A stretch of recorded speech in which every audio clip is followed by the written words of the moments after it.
What's up mga tropa? Nasa part 10 na tayo ng ating chess opening surprise sa Sicilian at ito ay tungkol sa Nadorf Susin na setup ng black. Bago tayo magsimula ay huwag niyong kalimutang mag-subscribe at i-hit ang notification bell na all para mabigyan ko kayo ng isang chess ebook. Okay, start na po tayo. E4, C5, Knight F3, D6, D4, C takes D4, Knight takes D4, Knight F6, Knight C3, at A6. Ito yung setup ng Nadorf variation. Usually, A6 talaga yan para makontrol yung square dito. Para walang talon yung isa sa kabayo ng puti dyan. Tapos, tira naman ng puti dito ay Bishop C4. Yung Bishop C4, yan naman yung kilala na Susin. Kaya ilagay ko sa title na Nadorf Susin. Tapos dito, ang move naman ng ng black ay E6, castles, B5, Bishop B3, so atras lang. Tapos Bishop E7, Queen F3, Queen B6. Dito yung position ng black ay pwedeng manggaling sa Nadorf tsaka Scheveningen na variation. Tapos dito, normally, ang tira ng puti dito ay Bishop E3. Yan. So, yan yung susunod na move sana ng black. Pero dito kasi, ang tira ng puti dito ay meron siyang interesting move na Bishop G5. Yan. So, dito, sacrifice na po yung kabayo kung makikita nyo. Binibigay lang yung kabayo. Tapos dito, meron pong 4 na move ang black dito. So, pwede siyang mag D4. Yan. Or Queen takes D4. Kakainin yung kabayo na sinasacrifice. Tapos, pwede ding castles. Or yung isa pa is Knight BD7. Yan. So, dito. So, unahin muna natin ang B4. Ito. Yan. B4 muna. Kapag yan ang tinira ng itim, bali magiging okay ang puti dyan. Ibig sabihin parang okay lang sa equal lang yung laro nila. So tignan po natin kapag ka nag B4. After B4, yung tira dito ng white ay meron siyang good move na E5. So may threat siya sa may knight sa F6. Tapos may threat din sa rook sa A8.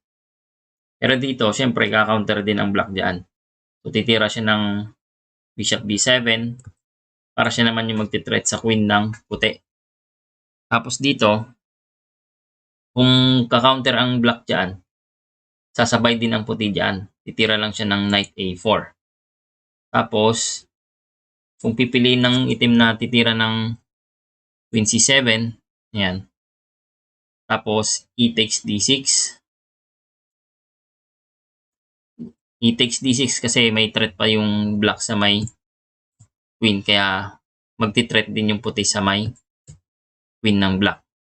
Tapos dito, ang gagawin naman ng itim dyan ay Queen takes D6. Hindi kasi pwede yung pangkain ng queen eh. So, hindi to pwede. Kasi may iwanan yung kanyang bishop sa may D7. Kaya ang ginawa ay Queen takes D6. Tapos dito, Queen H3 lang. So, dito, okay lang daw yung posisyon dito ng puti. So, unclear pa para sa dalawang team, dalawang naglalaro. Tapos yung purpose naman ng Queen H3 dyan, para kung sakaling mag-castle yung puti dito, yung itim dyan, baka may future attack siya sa may H7. So, yan yung B4. Ngayon naman, tignan natin yung Queen takes D4 kapag pinatulan niya yung sacrifice ng puti.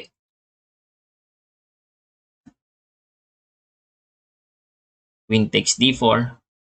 Yan. Gagawin naman dito ng puti ay parang yung kanina lang nag-E5. So, nag-E5 para may threat ulit sa knight sa F6 or rook sa A8. Ngayon dito, after E5, meron ding pwedeng gawing 4 na move ang pwedeng gawin ng black dito. So, pwede siyang mag knight d5, yan, knight d5 or knight e4, tapos d5 or kainin ng queen yung pawn sa may e5. Oops. So, unahin muna natin ang queen takes. Pagka kinain ng queen yung pawn sa may e5, yan. Gagawin naman kasi ng puti dito ay kakainin lang yung bishop sa may f6. After bishop takes f6, g takes f6.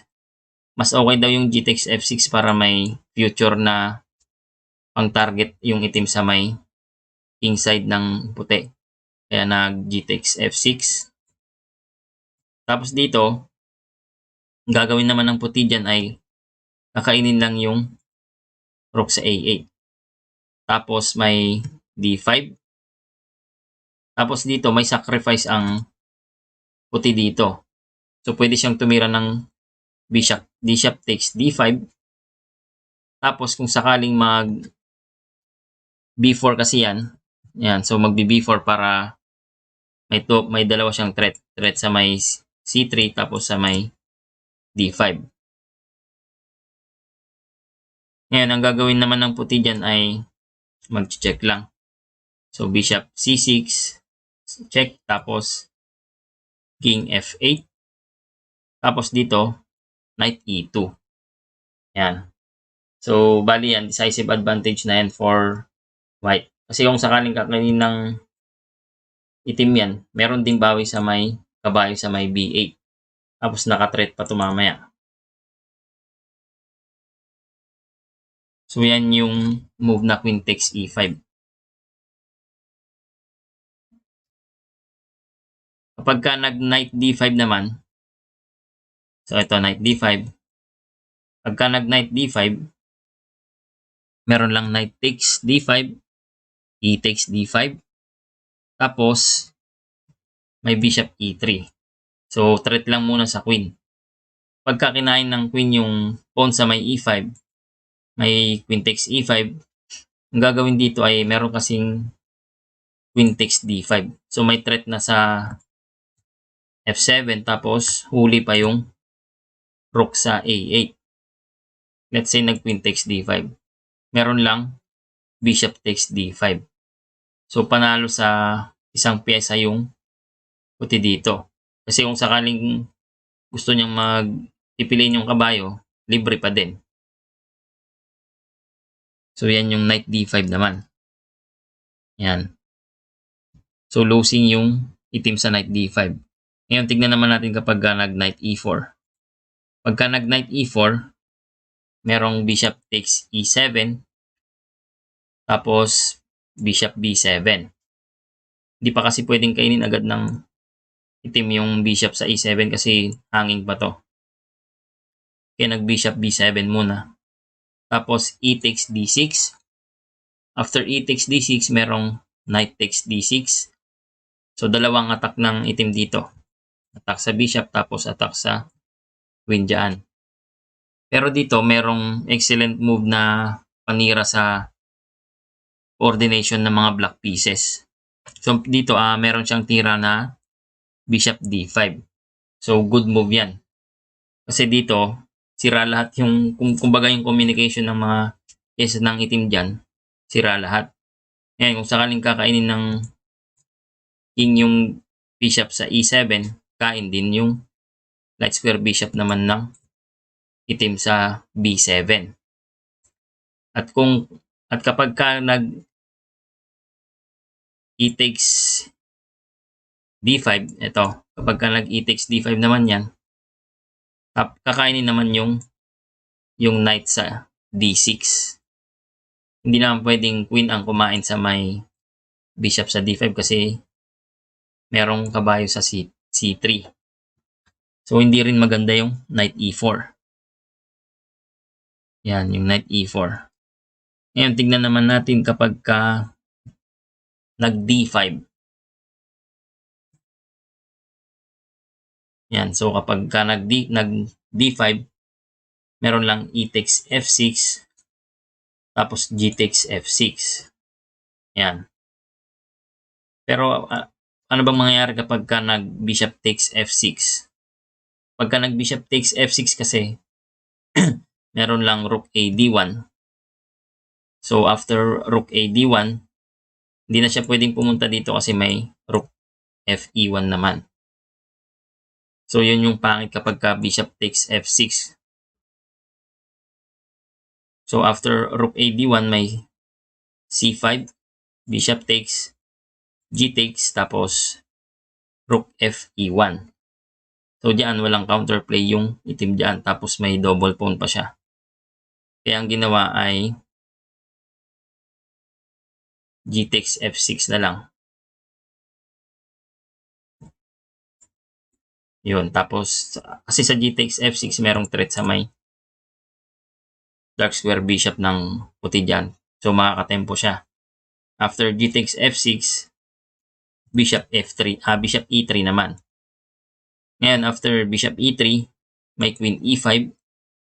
Tapos, may sacrifice na knight takes D5. So dito, sa Nadorf-Suzin na setup, ang daming tactics dito. So after bishop, knight takes D5, merong E takes D5. Tapos, queen takes D5. So, pareho po to sa pinakita ko kanina, di ba? Obviously, winning dito ang puti kasi laglag na yung rook or yung knight ng itim dyan. After makipag-exchange yung black sa or makipag queen to queen. So, hindi din maganda yung B5.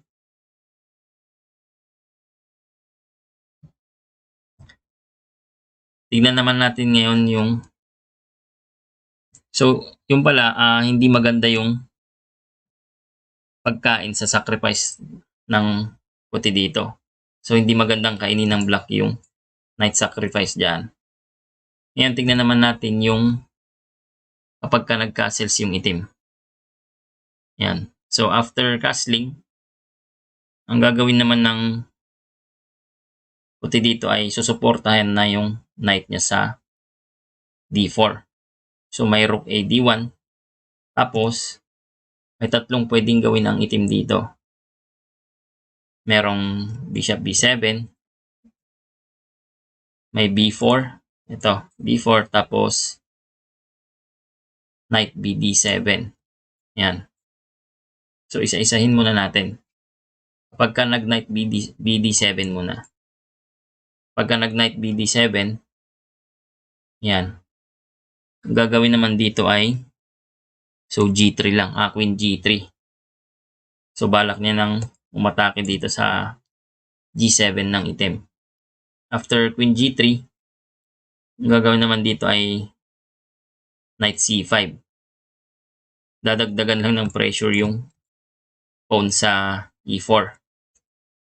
After Knight C5, may Bishop H6 na. Tapos, syempre, susuportahan ng itim yan. So, Knight E8, Bishop D5. So, eto na naman yung sacrifice ng puti dito. Ngayon, kapag pinatulan ng itim yan, E takes D5, meron lang Knight takes D5. Tapos, dalawang threat dito eh. Threat sa queen, tapos threat sa bishop. So, ang gagawin ng itim dyan ay Queen D8. Tapos, merong Knight C6. So, ang ganda pala nung move na Bishop D5 kanina. So, after Knight C6, gagawin naman ng itim dito ay ka-counter siya. So, Bishop H4. Tapos dito, ang gagawin ay ganun pa din. So, pupunta pa din sa square na E7 yung isa sa kabayo kahit na nakaalis yung bishop. So, magna Knight DE7. Queen takes E7. Oops, Knight takes E7. So, check yung item. Tapos dito, Bishop takes E7. So, yan, nangyari yan sa laban ni Brooks versus Brown noong 1982. So, dito, makikita natin, bali, lamang yung puti dito ng queen. Pero ang kapalit naman, tatlong piyesa niya. Ang kapalit niya ay yung 2 kabayo, tapos yung light square bishop ng itim. Bali ang evaluation dito ay slightly better lang ang puti dyan. Kasi tatabla pa din naman yung tatlong piyesa sa isang queen ng puti dyan. Slightly better ang puti kasi may isolated pawn yung itim dyan, tapos lamang ng isang pawn. So ayan po yung move na knight bd7. Yan. So tignan naman po natin kapag ka nag bishop b7. Pagka nag bishop b7 dito, bali equal na po yung position nila. So may pressure din sa e4. Ngayon kapag ka nag bishop b7, gagawin ay susuportahan lang. So rook f e1, knight bd7 develop, tapos queen g3.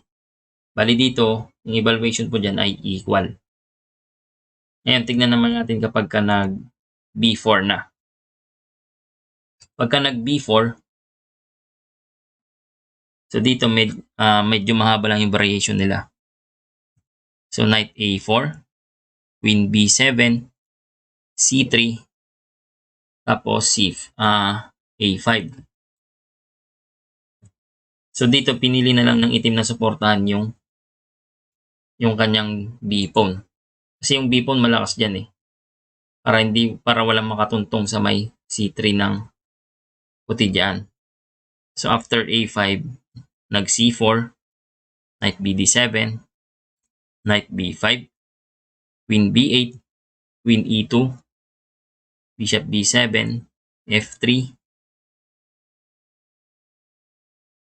bishop c6, knight d4, rook c8, queen d2, h6, h4, knight e5, knight takes c6, rook takes, f4, knight g6, bishop g3, queen c7, f5, knight e5, f takes e6, f takes e6, bishop takes e5, d takes e5, at c5. Yan. So dito ang evaluation naman ng engine dito ay unclear.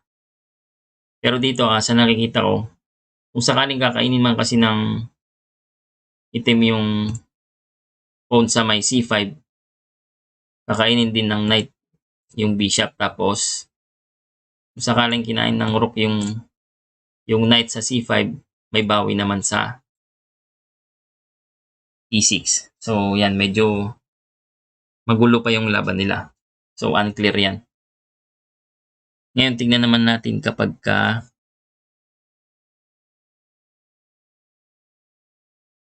so yan yung pangatlong tira ng puti after mag bishop g5 yung puti. Yan. Pangatlong tira ng itim kapag ka nag bishop g5 yung puti dyan. Okay, so tingnan naman natin ang after bishop g5. Tingnan naman po natin ang knight bd7. Yan. So after knight bd7, parang yung kanina din, rook ad1 lang. So susuportahan yung kanyang knight sa d4. Tapos dito, kung sakaling magbi-bishop b7 yung itim dito para ma-develop yung kanyang light square, ang gagawin dito ay rook f e1, knight c5. So may matinding pressure sa e4. E4 pawn ng puti ngayon. Tatlo yung umaatake. Tapos dito, ang gagawin naman ay queen g3 lang.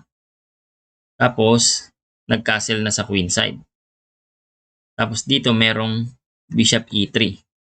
Bali dito, ang bishop e3, ang gustong mangyari ng puti dyan ay para itasin yung pawn sa may g7. Tapos, sakali ay magsasacrifice siya dito. Pwedeng bishop takes or knight takes. Yan. Tapos dito naman, ang gagawin naman ng itim dyan, kung sakaling gusto niyang kumounter, meron siyang move na G5. May G5 para kung sakaling kainin ng bishop yan. Baka ang sakaling gawin naman kasi ng itim dito ay may rook H, G1, GH siya. So, para ipitin or ipin yung dark square bishop naman ng puti dyan. Tapos ang susunod mangyari dyan, gagawin naman ay yung sinasabi kong sacrifice. So, pwede siyang mag bishop takes E6. Yan. So, check. Tapos, F takes E6, knight takes E6, tapos rook D7. So, niligtas niya yung rook sa D8. Ngayon naman, ang gagawin naman ay B4. So, nakapin yung knight sa C5. Tapos, bishop takes E4. So, wala nang magagawa yung itim doon. So, kinain na lang yung pawn sa E4 kasi hindi na makakalis yung kabayo sa C5. Tapos, nag-B takes C5 na. Siyempre, sayang yun kaya kinain na. D takes C5. Tapos, rook takes D7. So, dito, hindi pwedeng kainin ng kabayo, ng queen yung kabayo sa may E6 kasi may mate lang. Ngayon, kapag kakainin man to, king takes D7, meron namang kain yung puti sa may G5 tapos may threat pa sa bishop sa E4. So, ayan yung mangyayari kapag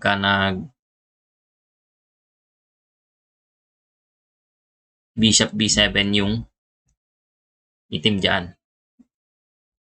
Yan. Ngayon, kapag nag-knight C5 naman yung itim dyan, ito, so nag-knight C5, ang gagawin naman ng puti dito ay bishop takes F6 lang. So, ipakita ko na lang po ng mabilis yung variation dyan. So, G takes F6, E5, bishop B7, knight D5. So, may matinding sacrifice ulit ang puti dito. Ngayon, kung sakaling kakainin yan, E takes D5, meron lang E takes F6. So, sabihin na natin atras yung bishop ng itim naman dito. So, bishop F8, meron lang rook Fe1.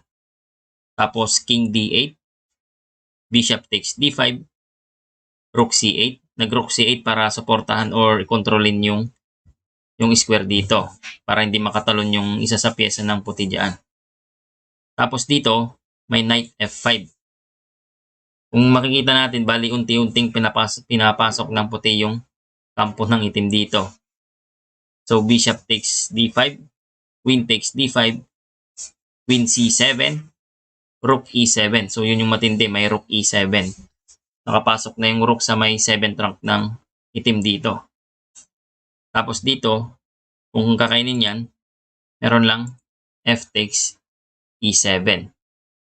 So, kahit na lamang yung rook, yung itim ng isang rook dyan, pero kasi ang evaluation dito ay lamang pa din yung puti dito. So, ayan yung magandang setup kapag na-encounter natin yung na-dwarf susin. So, merong bishop G5 na move sa may pang-10 tira ng puti. Tapos, isa-sacrifice yung knight sa D4. Yan. So, maraming salamat.